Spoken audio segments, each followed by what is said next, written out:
Welcome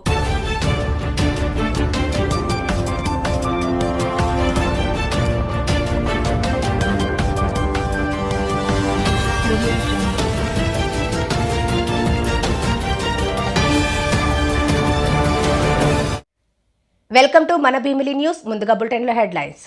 విజయవాడలోని sub జైలును పరిశీలించిన హోంమంత్రి అనిత.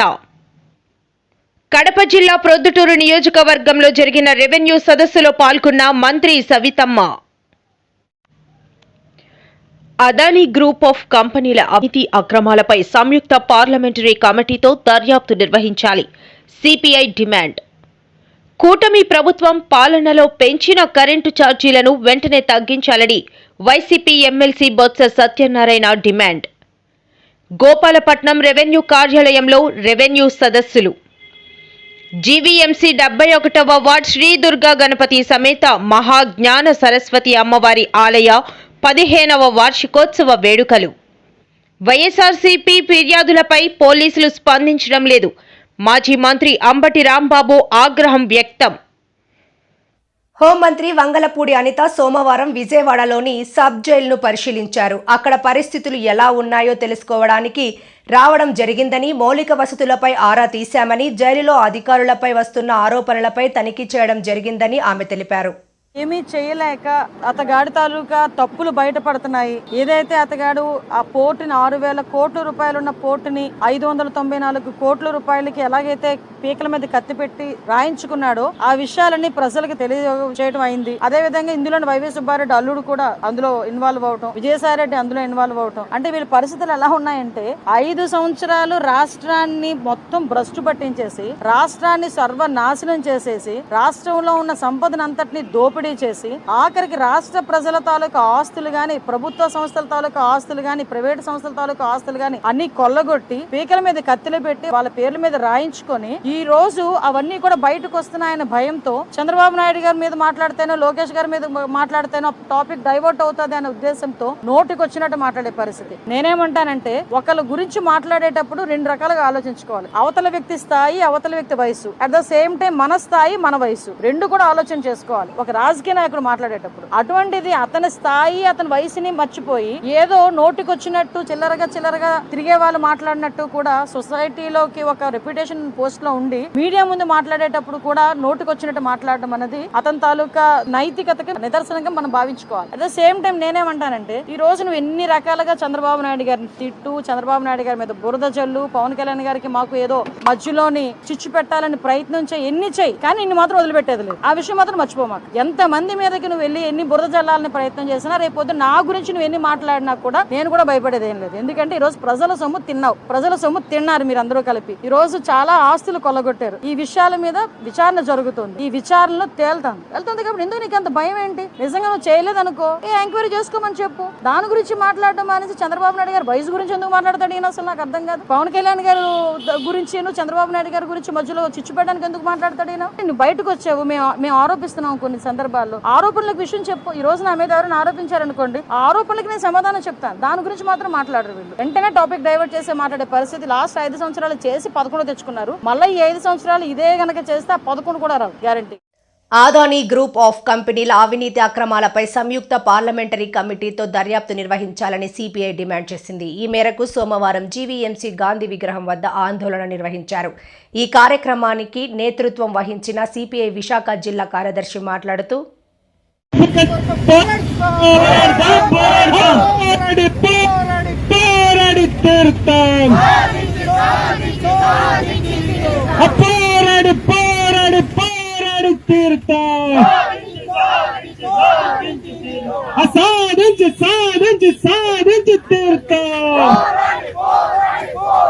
అదానీ అవినీతిపై పార్లమెంట్ లో చర్చ జరపాలి. అదానీ అవకతవకలపై సంయుక్త పార్లమెంటరీ కమిటీలు వెంటనే ఏర్పాటు చేయాలి. సంయుక్త పార్లమెంటరీ కమిటీని ఏర్పాటు చేసేంత వరకు పోరాడతాం. మణిపూర్ లో హింసాత్మక ఘటనలపై వెంటనే పార్లమెంట్ లో చర్చ జరపాలి. మణిపూర్ లో హింసాత్మక ఘటనలపై ప్రధాని నరేంద్ర మోడీ మౌనం వీడాలి. మణిపూర్ లో హింసాత్మక ఘటనలపై ప్రధానమంత్రి నరేంద్ర మోడీ మౌనం వీడాలి. అదానీ అవకతవకలపై పార్లమెంట్ లో చర్చ జరిపేంత వరకు పోరాడతాం. అదాని అవినీతిపై జాయింట్ పార్లమెంటరీ కమిటీని వెంటనే ఏర్పాటు చేయాలి. అదాని అవకతవకలపై సంయుక్త పార్లమెంటరీ కమిటీని ఏర్పాటు చేసేంత వరకు పోరాడతాం. భారత కమ్యూనిస్టు పార్టీ ప్రజా పోరాటాలు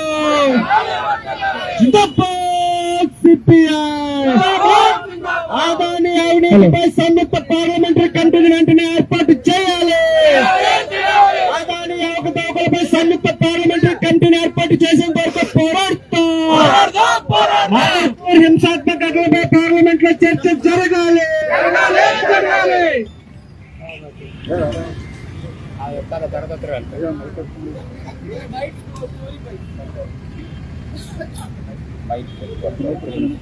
తీసుకుంటావా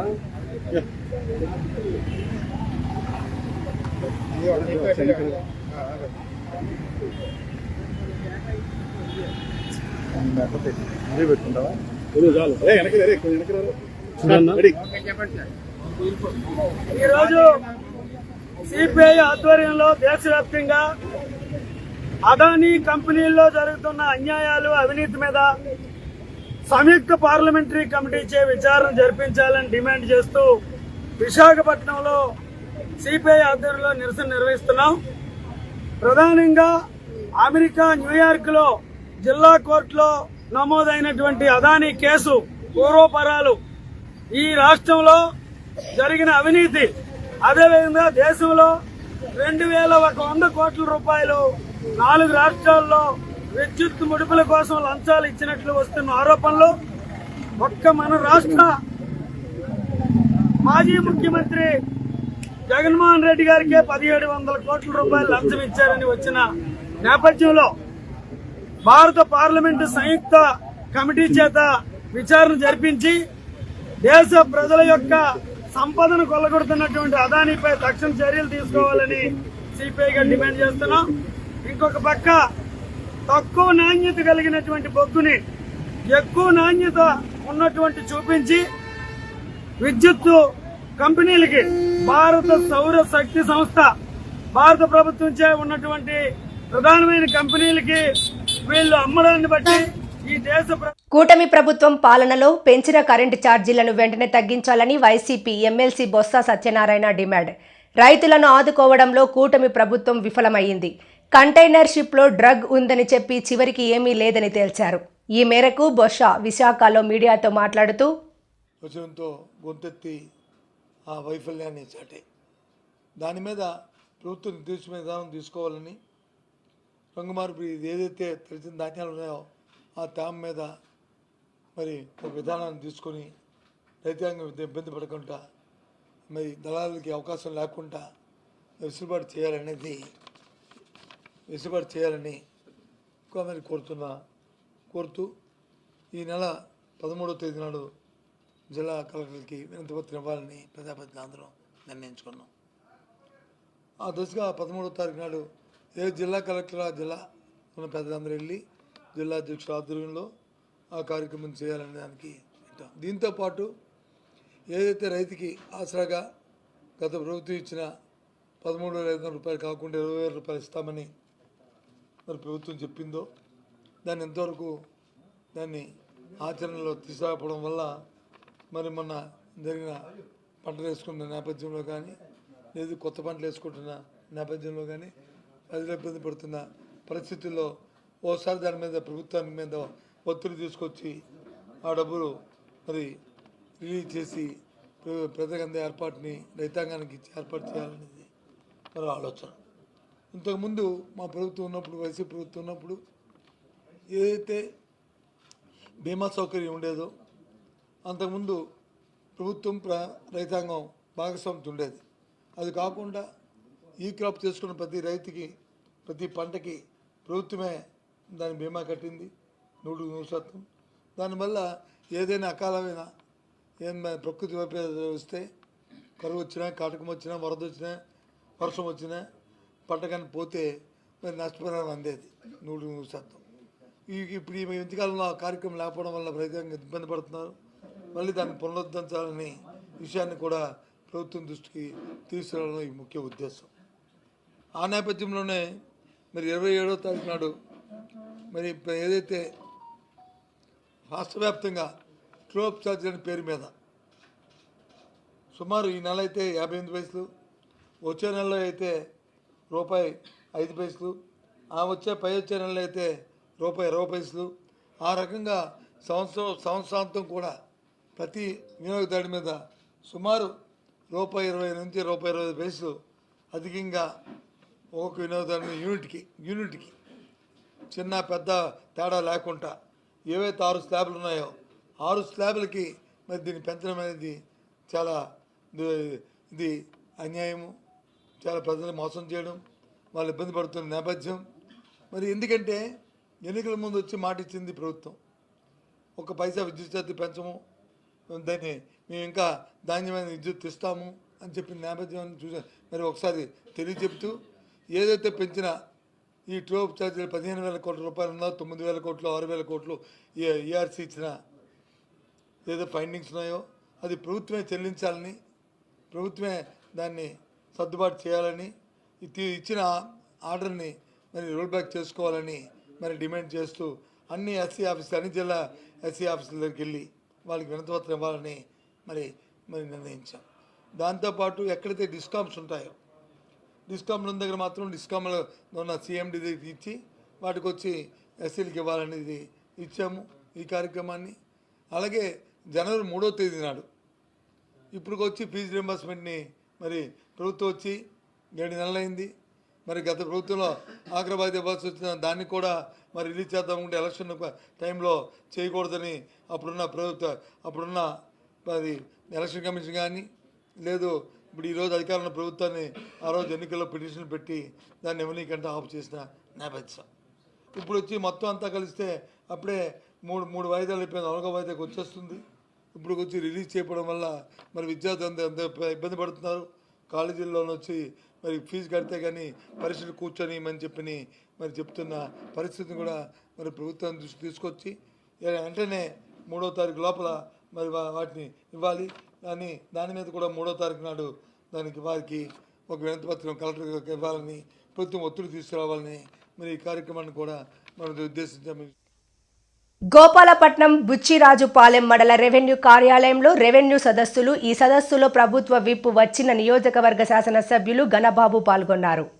ఈ సందర్భంగా మాట్లాడుతూ రెవెన్యూ సదస్సులు అందరూ ఉపయోగించుకోవాలని, రెవెన్యూ సమస్యలు ప్రభుత్వం దృష్టికి తీసుకురావాల్సి వచ్చిన సమస్యపై క్షేత్రస్థాయిలో సమీక్షించి సమస్యలు పరిష్కారం అయ్యే విధంగా స్కూటీని ప్రభుత్వం పనిచేస్తుందని ఈ సందర్భంగా తెలియజేశారు. ఈ కార్యక్రమంలో పాల్గొన్నవారు మాజీ శాసనసభ్యులు జి రామానాయుడు మరియు తహసీల్దార్ సిహెచ్వి రమేష్, 90వ ward corporator Bommidi Ramana, steel plant deputy collector DS Sunitha, sub register Lakshminarayana, endowment EO Sekhar Babu మరియు రెవెన్యూ అధికారులు, టీడీపీ, జనసేన, బీజేపీ నాయకులు, కార్యకర్తలు, సచివాలయ సిబ్బంది అధిక సంఖ్యలో పాల్గొన్నారు. వాళ్ళ ప్రచారం పేరిట బొమ్మలు వేసుకునేటువంటి పనిలో పడినారు తప్ప నిజంగా లబ్ధి ఏ ఒక్కరికి జరగకపోవటం. కాబట్టి ఇలాంటి ఏవైతే ప్రజల్లో ఉండేటువంటి అపోహలు, రెవెన్యూకి సంబంధించినటువంటి అంశాల పట్ల ఒక స్పష్టంగా పారదర్శకంగా ఉండాలనే ఉద్దేశంతో ఈ సదస్సులు నిర్వహించడం జరిగింది. ముఖ్యంగా బుచ్చిరాజుపాలెం, ఈరోజు మా నియోజకవర్గంలో బుచ్చిరాజుపాలెం రెవెన్యూలో గోపాలపట్నం MRO గారి కార్యాలయానికి సంబంధించినటువంటి అంశాల పట్ల ఇవాళ ప్రారంభించుకున్నాం. ప్రధానంగా వచ్చేటువంటి ప్రజా సమస్యలు ఈ ఏదైతే 22A డిలీషన్కి సంబంధించి ఎప్పటి నుంచో నగరం నిర్మాణం జరిగింది, ఎన్నో ఏళ్ల తరబడి ఇల్లు నివాసం చేసుకున్నారు. పూర్వం క్లాసిఫికేషన్లో చెరువులుగా గుర్తింపబడడం కూడా తర్వాత కాలంలో పట్టాలు ఇవ్వబడవు, లేకపోతే ప్లాన్లు ఇవ్వబడవు, ఇల్లు నిర్మాణం చేసుకున్న తర్వాత ఆ ప్రాంతాలు ఈరోజు రిజిస్ట్రేషన్కి నోచుకోవట్లేదు. అదేవిధంగా గతంలో 296 జీవో ద్వారా, 388 జీవో ద్వారా హౌస్ సైట్ పట్టాస్ ఇచ్చి గతంలో చంద్రబాబు నాయుడు గారు మ్యాసివ్గా ఈ విశాఖ నగరంలో 2014-19లో ఉండేటప్పుడు 50,000 పైచీలకు హౌస్ సైట్ పట్టాస్ ఇచ్చాం. ఆ పట్టాల్లో కూడా 2 ఏళ్ల తర్వాత వాళ్ళందరికీ రిజిస్ట్రేషన్ సౌకర్యం కలుగుతుందని చెప్పి కన్వెన్స్ ద్వారా అనుకున్నాం. అది కూడా ఆచరణలోకి రాల. ఈ 5 ఏళ్లలో కూడా జగన్ పాలనలో వాటికి సంబంధించి అంటే పేదవాడికి ఇచ్చినటువంటి పట్టాలు వారికి ఉపయోగపడాలి, బ్యాంకులకు వెళ్తే వాళ్ళకి లోన్లు రావాలి, ప్రైవేటు స్థలానికి పక్కన ఉన్నటువంటి ప్రభుత్వం ఇచ్చినటువంటి పట్టా ఉండేటువంటి భూములు కూడా మంచి విలువైన భూములుగా ఉండాలంటే దానికి పూర్తి హక్కులు కలగాలనే ఉద్దేశంతో మంచి ఉద్దేశంతో ఇచ్చినటువంటి వాటిపైన కూడా పేదవాడికి ఇచ్చేటువంటి ఆలోచన కూడా ఆ రోజు చేయలేదు. కాబట్టి అలాంటి అర్జీలు ఈరోజు మాకు వస్తూ ఉన్నాయి. డెఫినెట్గా ఈ సదస్సుల వల్ల విశాఖ నగరంలో ఉండేటువంటి పూర్వం నుంచి ఉండేటువంటి రెవెన్యూకి సంబంధించినటువంటి సమస్యలు, అది యుఎల్సి కావచ్చు, 22A కావచ్చు, లేకపోతే చెరువులకు సంబంధించి కావచ్చు, గడ్డలకు సంబంధించి కావచ్చు, ఎప్పటి నుంచో బిల్టప్ అయినటువంటి ఏరియాలకు సంబంధించినటువంటి సమస్య శాశ్వతంగా పరిష్కారం కావడానికి రాబోయే కాలంలో, ఎందుకంటే ఇది కేవలం రెవెన్యూ కార్యాలయానికి సంబంధించినటువంటి పరిష్కారం జరిగేటువంటి సమస్యలు కావు. ఇవన్నీ ప్రభుత్వం దృష్టికి తీసుకొచ్చి ప్రభుత్వ స్థాయిలో నిర్ణయాలు తీసుకోవాల్సినటువంటి అవసరాలు కూడా ఉన్నాయి. కాబట్టి వాటన్నిటికీ కూడా ఈరోజు ఏ పోర్టల్లో అయితే ఈరోజు నమోదు కాబడుతున్నాయో అది డైరెక్ట్గా సీఎం గారు కానీ, లేకపోతే అక్కడ ప్రిన్సిపల్ సెక్రటరీ రెవెన్యూ కానీ, రెవెన్యూ మంత్రి గారు కానీ, అదేవిధంగా జిల్లా యంత్రాంగం, కలెక్టర్ గారు, జాయింట్ కలెక్టర్ గారు, CCLA కానీ, ఏవైతే ముఖ్య అధికారులు అందరికీ సంబంధించినటువంటి అంశాలు ఏవైతే ఉంటే ఆ స్థాయిలో తీసుకోబడేటువంటి నిర్ణయాలు కూడా వేగంగా తీసుకునే అవకాశం ఉంటుంది. కాబట్టి దానిలో కూడా టెక్నాలజీని జోడించి ఈరోజు ఒక QR కోడ్ ఇచ్చి ప్రతి ఒక్కరికి కూడా ఎవరైతే ఈరోజు నమోదు చేసుకున్నారో ఆ సమస్య ఏ దశలో ఉంది కూడా అనేది చెక్ చేసుకునే విధంగా ఈరోజు ఈ సదస్సులు ఉపయోగపడబోతున్నాయి. మన నియోజకవర్గంలో కూడా ముఖ్యంగా పశ్చిమలో ఉండేటప్పుడు ఈ ప్రతి రెవెన్యూ గ్రామానికి సంబంధించిన సమావేశాలు పెట్టాం. ఈ ప్రతి గ్రామంలో జరిగేటువంటి ఈ సదస్సుల్లో ఇక్కడ ఉండేటువంటి వార్డుల పరిధిలో ఉండేటువంటి వారందరూ కూడా దీన్ని సద్వినియోగం చేసుకోవాల్సిందిగా మీ ద్వారా కోరుతున్నాను. గాజువాక జీవీఎంసీ 71వ వార్డు పరిధి దుర్గానగర్ ప్రాంతంలో కొండపై కొలువై ఉన్న శ్రీ దుర్గా గణపతి సమేత మహాజ్ఞాన సరస్వతి అమ్మవారి ఆలయం 15వ వార్షికోత్సవ వేడుకలు అంగరంగ వైభవంగా ఆలయ కమిటీ ఆధ్వర్యంలో ఘనంగా నిర్వహించారు. ఆలయ కమిటీ ఆహ్వానం మేరకు ఈ కార్యక్రమానికి ముఖ్య అతిథులుగా తెలుగుదేశం పార్టీ రాష్ట్ర అధ్యక్షులు, స్థానిక శాసనసభ్యులు పల్లా శ్రీనివాసరావు, పెందుర్తి శాసనసభ్యులు పంచగర్ల రమేష్ బాబులు పాల్గొని జ్యోతి ప్రజ్వలన చేసి కార్యక్రమాన్ని ప్రారంభించారు. ఈ సందర్భంగా అతిథులు మాట్లాడుతూ ముందుగా ఈ ప్రాంత ప్రజలకు, అలాగే ఆలయ కమిటీ ప్రతినిధులకు, గ్రామ పెద్దలకు ఆలయ వార్షికోత్సవ శుభాకాంక్షలు తెలిపారు. అమ్మవారి ఆలయ 15వ వార్షికోత్సవంలో మమ్మల్ని కూడా భాగస్వాములు చేసి అమ్మవారి ఆశీస్సులు అందించిన ఆలయ కమిటీకి ప్రత్యేకంగా కృతజ్ఞతలు తెలిపారు. అలాగే కమిటీ సభ్యుల వెన్నంటే ఉంటూ ఆలయ అభివృద్ధిలో ముఖ్య భూమిక పోషిస్తున్న ఆలయ చైర్మన్ అప్పలసూరిని ప్రత్యేకంగా అభినందించారు. అప్పలసూరి అనే వ్యక్తి ఒక్క ఈ ఆలయ అభివృద్ధి కాకుండా చుట్టుపక్కల ప్రాంతంలో ఉన్న ఆలయాల అభివృద్ధికి సహకరించడమే కాకుండా పలు సామాజిక కార్యక్రమాలు కూడా నిర్వహిస్తూ గొప్ప వ్యక్తి అప్పలసూరి అని అన్నారు. ఈ కార్యక్రమంలో ముందుగా అతిథులు అమ్మవారిని దర్శించుకుని ప్రత్యేక పూజలు నిర్వహించి తీర్థ ప్రసాదాలు స్వీకరించారు. కార్యక్రమానికి వచ్చిన అతిథులను అప్పలసూరి ఆధ్వర్యంలో కమిటీ సభ్యులు భారీ గజమాలతో సత్కరించి వారి అభిమానాన్ని చాటుకున్నారు. ఆలయ చైర్మన్ అప్పలసూరి మాట్లాడుతూ మా ఈ ఆలయ వార్షికోత్సవానికి వచ్చిన రాష్ట్ర అధ్యక్షులు, స్థానిక శాసనసభ్యులు పల్లా శ్రీనివాసరావుకు, పెందుర్తి శాసనసభ్యులు పంచకర్ల రమేష్ బాబుకు, అలాగే 71వ వార్డు కార్పొరేటర్లు రాజాన రామారావు, 72వ ward corporator AJ Stalin, Janasena senior నాయకులు కరణం కనకారావు, ఇతర అతిథులకు ప్రత్యేకంగా కృతజ్ఞతలు తెలిపారు.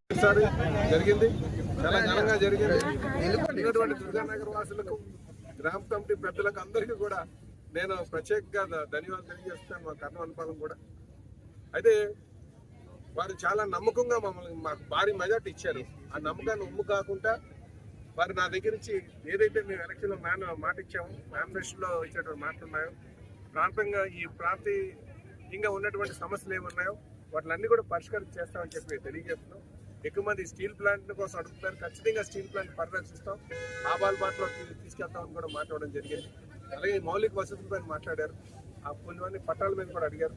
ఖచ్చితంగా ఆయన కూడా పరిష్కారం చేస్తామని చెప్పి ఈ సందర్భంగా తెలియజేస్తూ మరొకసారి నేను ఆలయ కమిటీ ప్రజలకు, గ్రామ ప్రజలకు, ముఖ్యంగా మా అప్పలసూరి గారికి ప్రత్యేక ధన్యవాదాలు తెలియజేస్తూ సెలవు తీసుకున్నాను. ఇందులో మా కార్పొరేటర్స్ అందరూ కూడా కానీ భగవంతుడికి ఉపయోగపడే కార్యక్రమాలు కానీ చేయటం, ఇవన్నీ కూడా మంచి సంకల్పంతో చేసే కార్యక్రమాలు. ఈ ప్రాంతం బాగుండాలని, ఈ రాష్ట్రం బాగుండాలని, ఈ దుర్గానగర్ కాలనీ వాసులందరూ కూడా అమ్మవారి ఆశీస్సులతో బాగుండాలని ఇక్కడికి వచ్చిన సెటిల్ అయినప్పటి నుంచి కూడా అన్న ఎప్పుడు మాట్లాడినా వాళ్ళ పేద ప్రజల తరఫున తపన కనపడుతూ ఉంటుంది. అప్పలసూరి అన్నకు మనస్ఫూర్తిగా అభినందనలు, ధన్యవాదాలు తెలియజేస్తూ నాకు కూడా ఈ కార్యక్రమాల్లో భాగస్వామ్యం చేసి అమ్మవారి ఆశీస్సులు ఇప్పించేందుకు మా అన్నకి ఆలయ కమిటీకి నా ధన్యవాదాలు తెలియజేస్తూ ఈ రాష్ట్రం గౌరవ ముఖ్యమంత్రి నారా చంద్రబాబు నాయుడు గారు, ఉప ముఖ్యమంత్రి పవన్ కళ్యాణ్ గారి నాయకత్వంలో పేదలందరికీ కూడా ఒక ఉన్నతమైన జీవితం ఇవ్వాలని ముందుకెళ్తా ఉంది. ఈ రాష్ట్ర ప్రభుత్వానికి వారిద్దరికి కూడా అమ్మవారి ఆశీస్సులు ఉండాలని కోరుకుంటా ఉన్నాను. ఈరోజు అమ్మవారి పుట్టినరోజు 15/16 రోజు అడుగు పెట్టడం జరిగింది. మరి అలాగే మన రాష్ట్ర అధ్యక్షులు పల్లా శ్రీనివాసరావు వచ్చి నిజంగా చాలా సంతోషం వేసి ఎంతంటే ఇంత అని కాకుండా హ్యాపీ, ఎంత పుట్టినరోజు అనేది ఒక పండగ, ఆ పండగకి ఇంకా పండగ ఆయన రావడం మాకు సంతోషం వేసింది. అలాగే రమేష్ బాబు గారు, అనిత గారు, భర్త గారు అంటే కొన్ని కారణాల వల్ల వాళ్ళు ఇక్కడ రాలేకపోవడం మిస్ అయ్యారు. కానీ రాబోయే రోజుల్లో వాళ్ళు వస్తారు, మరి ఏమనుకోవద్దు, మాకు కొన్ని అనుకున్న పరిస్థితుల్లో మేము రాలేకపోయామని చెప్పారు. ప్రేక్షకులకి అందరికీ మరి వాళ్ళ తరఫున మేము అంటే సారీ చెప్పాలా. వైఎస్ఆర్సీపీ ఫిర్యాదులపై పోలీసులు స్పందించడం లేదని మాజీ మంత్రి అంబటి రాంబాబు ఆగ్రహం వ్యక్తం చేశారు. తమ పార్టీ అధినేత మాజీ ముఖ్యమంత్రి వైఎస్ జగన్ ఫోటోలను లోకేష్ ఆధ్వర్యంలో మార్ఫింగ్ చేశారని ధ్వజమెత్తారు. డిస్ట్రిక్ట్ ప్రెసిడెంట్ గారు అదేవిధంగా మిగతా వారు పోలీస్ స్టేషన్లో తమ పోలీస్ స్టేషన్లో కంప్లైంట్ ఇచ్చిన వారు అందరం కలిసి ఈ మీడియా సమావేశాన్ని ఏర్పాటు చేశాం. నేను స్వయంగా సోషల్ మీడియాకు సంబంధించి నేను స్వయంగా వెళ్ళి ఏ పోలీస్ స్టేషన్ అది పట్టాపురం పోలీస్ స్టేషన్, అంటే నా ఇల్లు పట్టాపురం పోలీస్ స్టేషన్లో ఉంటుంది కాబట్టి పట్టాపురం పోలీస్ స్టేషన్కు సంబంధించి నేను 4 కంప్లైంట్లు ఇవ్వటం జరిగింది. నేను స్వయంగా నేనుగా వెళ్ళి నా మీద సోషల్ మీడియాలో పెట్టిన పోస్టుల గురించి, అదేవిధంగా మా నాయకుడైనటువంటి మాజీ ముఖ్యమంత్రి జగన్మోహన్ రెడ్డి గారి మీద పెట్టినటువంటి పోస్టుల గురించి. ఎవరు పెట్టారంటే నారా లోకేష్ గారు వ్యంగ్యంగా మా మనోభావాలు, జగన్మోహన్ రెడ్డి గారి మనోభావాలు, జగన్మోహన్ రెడ్డి గారి అభిమానుల మనోభావాలు దెబ్బతినే విధంగా నారా లోకేష్ గారు పెట్టినటువంటి పోస్ట్ ఇది. దీన్ని కూడా జత చేయడం జరిగింది.